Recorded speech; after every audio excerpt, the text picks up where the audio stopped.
So, got some good updates on the Corvette so far. I went ahead and undid the engine mounts and took out the bolts. So now the engine is no longer, yeah, you kind of see it wobbling. It's no longer attached to the subframe. It's being held up by those two jacks, and it's holding the bell housing. So the oil pan is still free.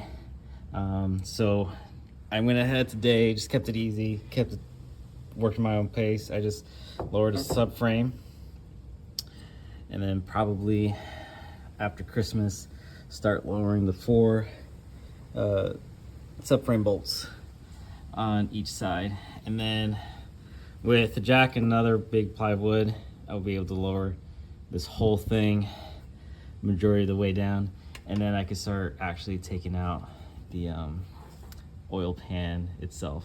Went ahead, picked up a new drain plug bolt because that one's completely shot. I don't know where the old one is. It's somewhere, but we got that one taken care of. But yeah, it's going pretty good. It's gonna rain real bad, so I'm about to like shove all this in the garage, just let it rain out, and then we'll continue once the weather gets better. I mean, yeah, it's a lot, but I usually do like small little jobs that quickly add up. I think the one part that really got me nervous was just doing the steering system.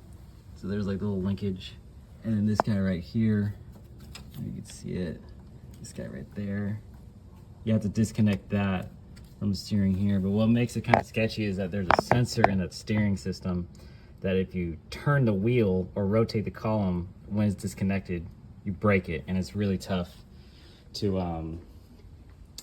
replace. So I made a note and make sure that that doesn't happen.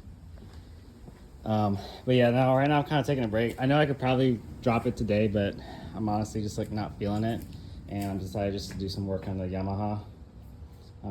She just needs an oil change, so I just drain the fluid and swap the filter, and lubricate the chain too.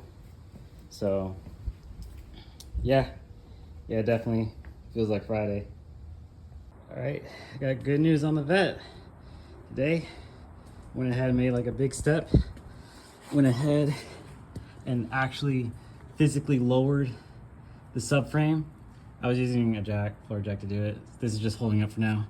But I physically lowered the subframe. Has some brake lines, I know I kind of like tangle it up, so I had to free it up. But this right here is the best part. This guy, it's finally out. This job didn't get hard until I actually came to getting this oil pan out.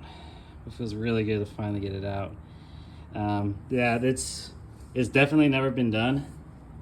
I noticed that especially in this corner, it's like leaking a lot. It's like, that's where most of the lift is at. Also, this came off when unbolting was hard, but when I actually pulled it off, it came off way too easily. Like there's no glue or there's no stickage to it.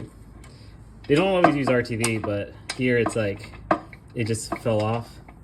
So that gasket was definitely gone.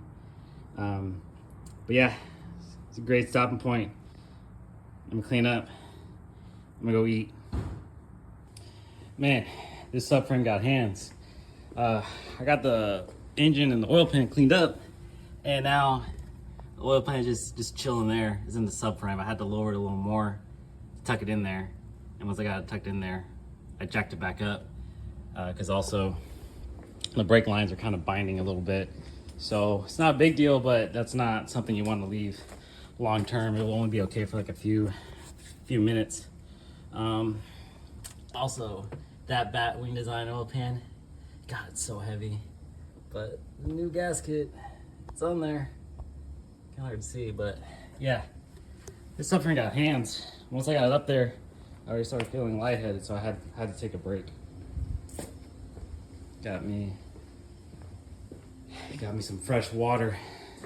So, and then once this guy's done, I'm gonna start working on that guy. All right, I got good news. and even better news. So I went ahead, torqued down all the bolts to the oil pan. The subframe is still lowered. I'll jack it up tomorrow. The one I was really scared about was those 2 bolts right there, because they're known to strip.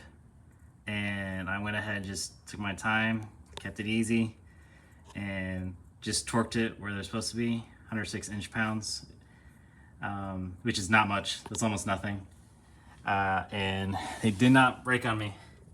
And everything else is set here. So now all that's left is just jack up this whole subframe and then just start connecting all these suspension components back to the car, everything like that. Yeah, you hear that? Good news right there. Finally got it running. No engine lights. Ignore the sign, it's outdated. No leaks. Kind of have to go in there. You go in just a little bit. Yeah. Got no leaks. Holding up in there. Looking really good. Yep. This job was a success. Now, for the easy part, I still gotta do the PCV valve, so I should probably turn this off right now. And then just gotta put all this back together, and then we're good. But hell yeah, freaking hell yeah! I can't reach it. Hell yeah! Such a good freaking day, man. So it's finally done.